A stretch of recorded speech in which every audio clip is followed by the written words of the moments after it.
On dirait que le Français, il n'attend que des aides. C'est vrai que je me demande parfois où va l'argent. Si les Français continuent comme ça, bon, c'est l'histoire de l'Argentine. Vous avez peut-être entendu parler du mouvement Nicolas qui paie, apparu sur les réseaux sociaux. Ce mouvement dénonce un État trop lourd au service d'une idéologie progressiste et Nicolas représente le jeune actif qui paye beaucoup d'impôts et de taxes sans recevoir grand-chose en retour. On va voir ce que les Parisiens pensent de ce phénomène, c'est parti. Je fais partie de ces gens qui sont favorisés au niveau revenus parce que j'ai des revenus locatifs, des revenus fonciers. Mais je pense que je rends le 50%, si ce n'est pas plus, si ce n'est pas 70%, à l'État. Et ce qui est paradoxal, c'est qu'avec des revenus aussi importants, je vive aussi chichement. C'est-à-dire que je dois faire toujours très attention à mes dépenses. Et c'est absolument pas normal, j'ai un salaire de ministre. Je devrais vivre très bien et je ne vis pas bien. Il y a beaucoup d'abus au niveau des fourrières, des PV dans les villes, etc. Parce qu'ils ne savent pas où se rattraper, ils ne savent pas où trouver l'argent que l'État qui a été comme ça dilapidé partout. Et donc ça se rattrape énormément sur ce genre de choses. Et là il y a un vrai coup de gueule parce que les gens ils n'en peuvent plus, quoi. Et on dirait qu'on les pousse même, on pousse les gens à la dépression, je dirais pas jusqu'au suicide, mais quand même, oui, il y a des choses comme ça. Après, il y a beaucoup d'aides aussi, on est un pays qui aide énormément. Mais est-ce qu'on aide les bonnes personnes? Ça, je laisse la question ouverte. Le pouvoir d'achat n'est pas à la hauteur du travail de ceux qui payent des impôts, enfin très souvent, notamment l'impôt sur le revenu. Le libéralisme plus fort, je ne suis pas très sûr. Je ne suis pas très sûr. C'est en tout cas une meilleure affectation des dépenses. Ça, oui, ça me paraît tout à fait évident. Je rejoins pas tellement ce mouvement. Je pense que c'est assez inquiétant que les gens arrivent plus à se rendre compte de à quoi servent les impôts, parce que je pense qu'il y a une vraie utilité et je pense qu'on a une vraie chance en France d'avoir un système social qui est assez développé, même si effectivement du coup ça demande un taux d'imposition qui est peut-être pas le même que dans d'autres pays du monde. Mais pour moi c'est vraiment une chance et quelque chose qu'il faut réussir à conserver. J'ai reçu aucune aide en fait depuis que j'ai monté ma petite boîte dans le secteur immobilier, de la gestion immobilière. Donc c'est vrai que je me demande parfois où va l'argent. Et quand j'entends que les grosses entreprises, eux, n'ont pas de soucis, je m'interroge en fait sur l'intérêt de l'État français pour les petites entreprises. En tant qu'Argentin qui travaille en France, quel est votre regard sur la fiscalité en France? Est-ce que vous trouvez qu'on paye trop d'impôts? Est-ce que vous comprenez le fait que des Français protestent contre le gouvernement? Je crois qu'effectivement, le niveau d'impôt, c'est un peu élevé par rapport à les autres pays européens.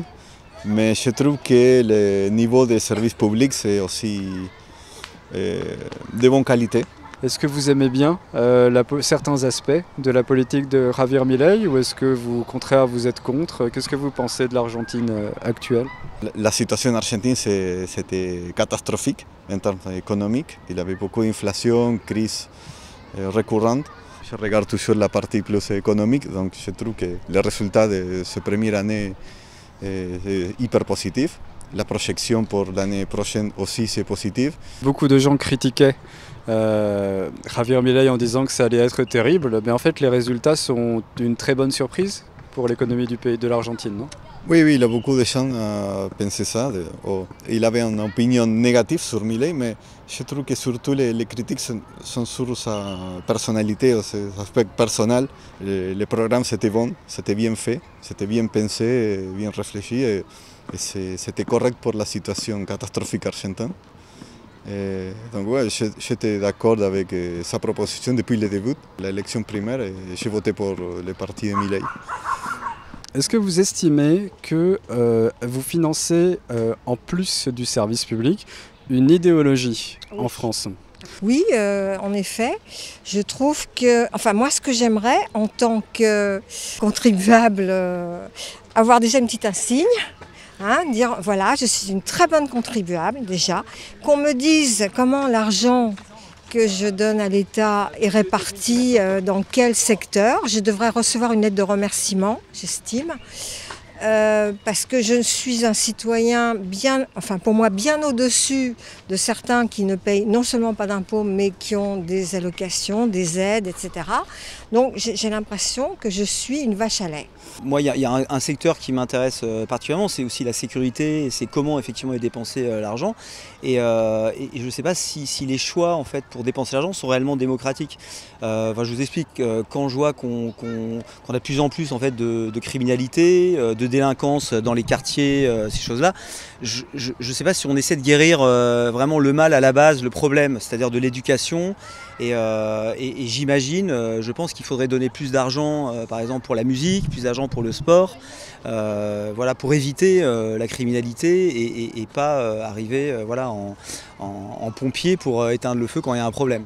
Bon, on a des services publics, si on les écoute bien, qui restent quand même ouverts à toutes les tendances. Bon, si on les écoute bien. Quel que soit le pays, aujourd'hui, toute l'information est manipulée.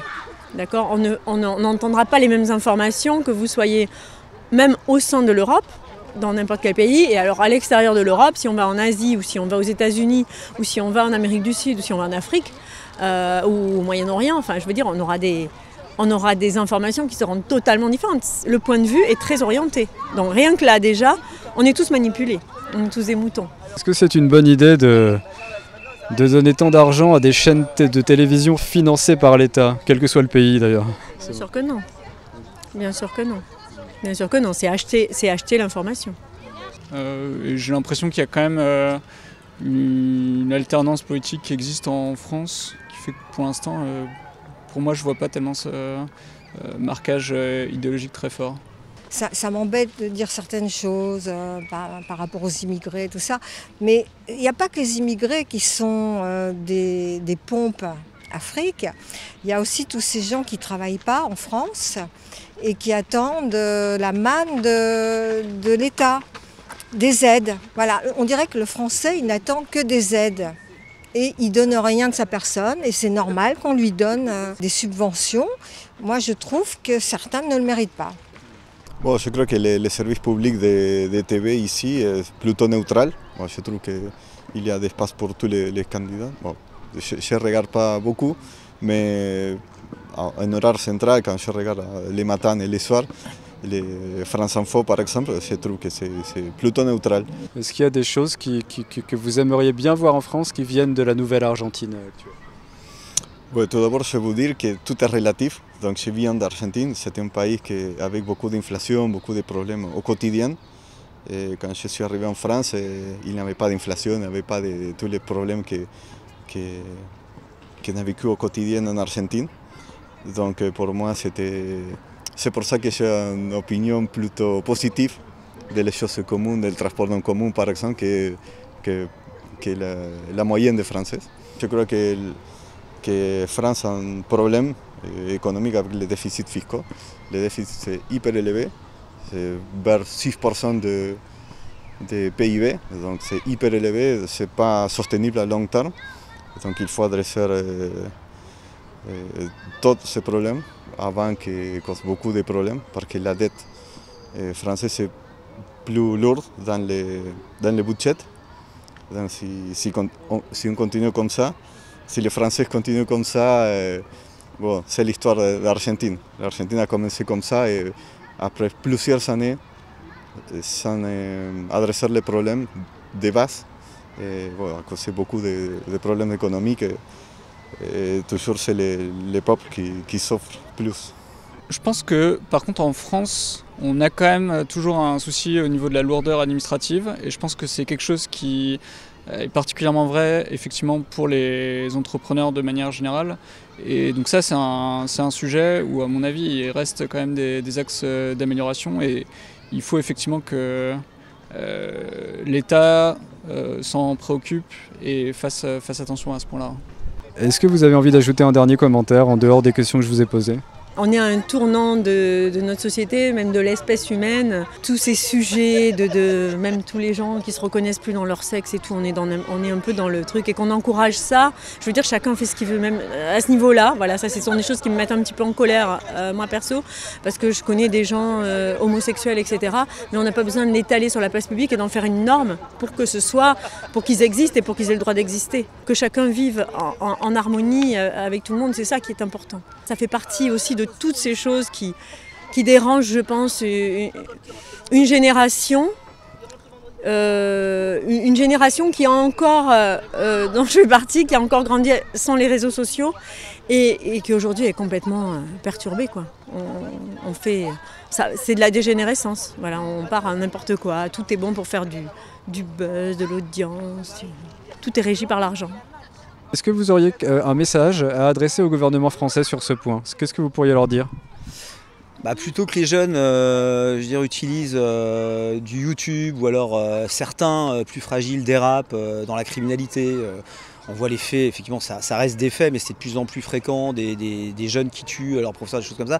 Je pense leur mettre à chacun un violon ou un piano, leur donner les moyens de faire de la musique, puisque moi je fais du mécénat compétent en musique.